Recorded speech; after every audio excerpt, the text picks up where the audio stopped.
한국에서 데이나 화이트가 직접 손을 내밀었다.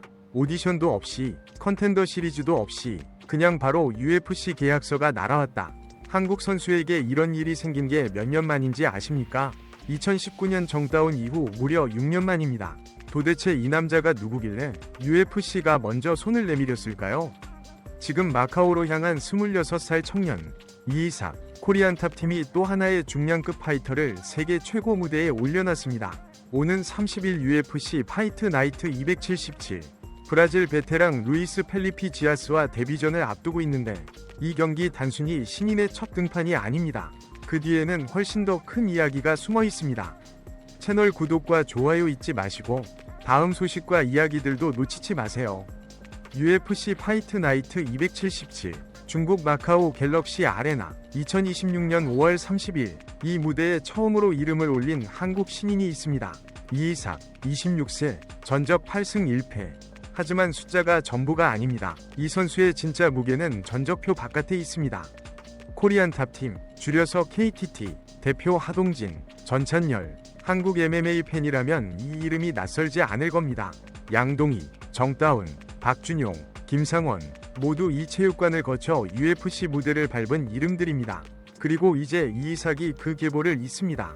KTT가 국내에서 가장 척박하다고 불리는 중량급 시장에서 어떻게 이토록 꾸준히 세계급 파이터를 만들어냈는지 격투기 업계에서는 오래전부터 불가사의처럼 통하는 이야기입니다.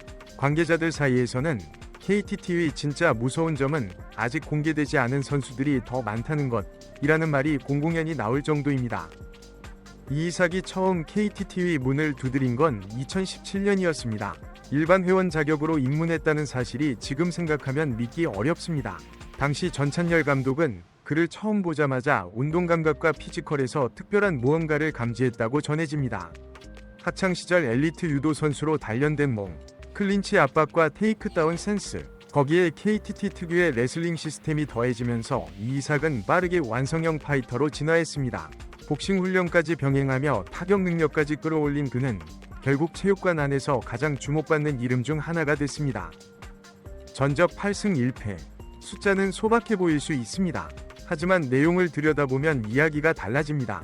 KO와 서브미션 승리가 골고루 분포돼 있고 경기마다 피니시 능력이 돋보입니다. 지난해 중국 무대에서는 본 플루초크로 1라운드 승리를 거뒀고 일본에서는 현지 기대주 미카미 다이치를 리어네이키드 초크로 완벽하게 제압했습니다. 미카미는 일본 중량급 유망주 가운데서도 UFC 진출 가능성이 가장 높다고 평가받던 선수였습니다. 당시 그 경기가 UFC 스카우트들의 눈을 단숨에 사로잡은 장면이었다는 건 이후 계약 과정이 증명했습니다. 그리고 바로 그 순간이 왔습니다. DWCS, 즉 데이나 화이트 컨텐더 시리즈를 거치지 않고 UFC가 직접 계약을 제안했습니다.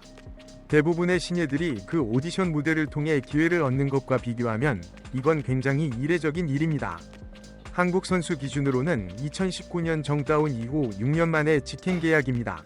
이 사실 하나만으로도 이이삭이 단순한 신인 파이터가 아니라는 걸 알 수 있습니다.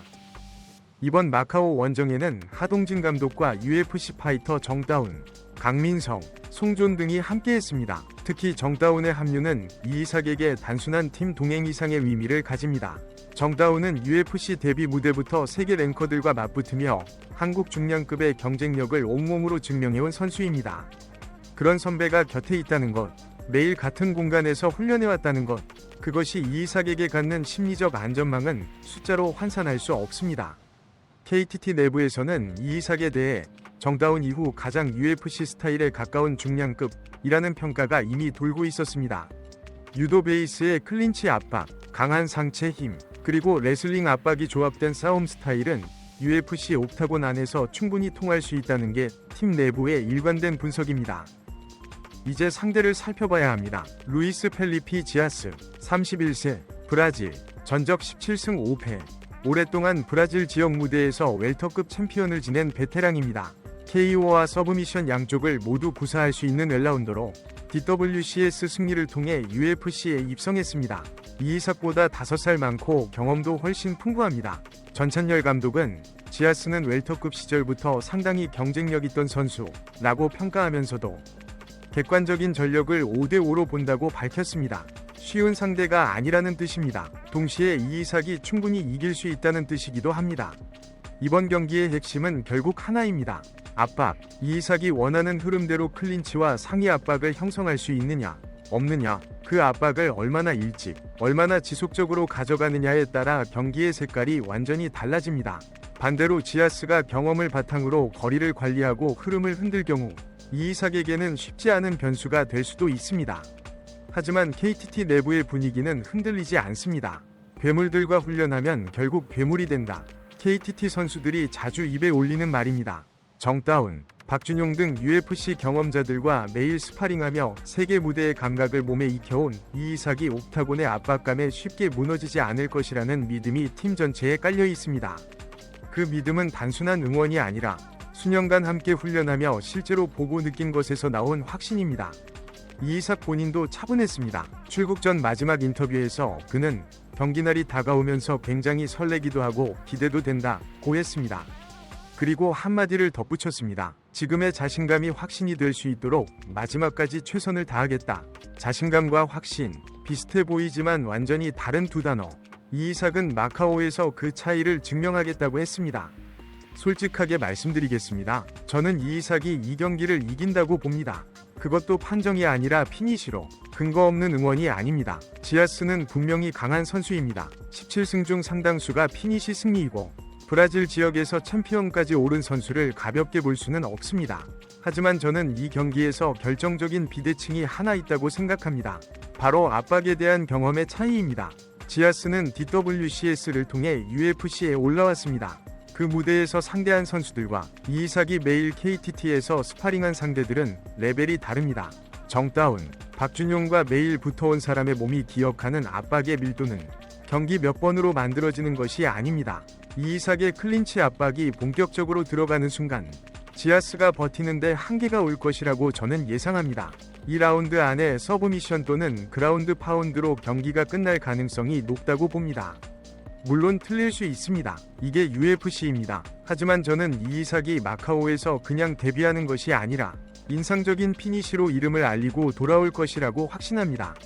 5월 30일 마카오 갤럭시 아레나. 송야동과 데이비슨 피게레도의 메인 이벤트가 전 세계 팬들의 시선을 끌어모으는 그 밤, 언더카드 어딘가에서 한국 중량급의 또 다른 챕터가 조용히 그러나 강렬하게 열릴 것입니다. 이이삭의 UFC 데뷔전은 단순한 한 경기가 아닙니다. 6년 만에 직행 계약, KTT가 만들어낸 또 하나의 중량급 파이터, 그리고 마카오에서 시작될 새로운 이야기. 결과가 어떻게 나오든 이 이름은 한국 MMA 역사에 분명히 기록될 것입니다. 그리고 KTT 관계자들이 말했듯 아직 공개되지 않은 선수들이 더 있다면 이건 시작에 불과합니다. 여러분은 이이삭이 UFC 데뷔전에서 어떤 결과를 낼 것이라고 보시나요? 댓글로 예측을 남겨주세요. 다음 영상에서는 이번 UFC 파이트 나이트 277 전체 결과와 함께 이이삭의 데뷔전 분석을 가져오겠습니다.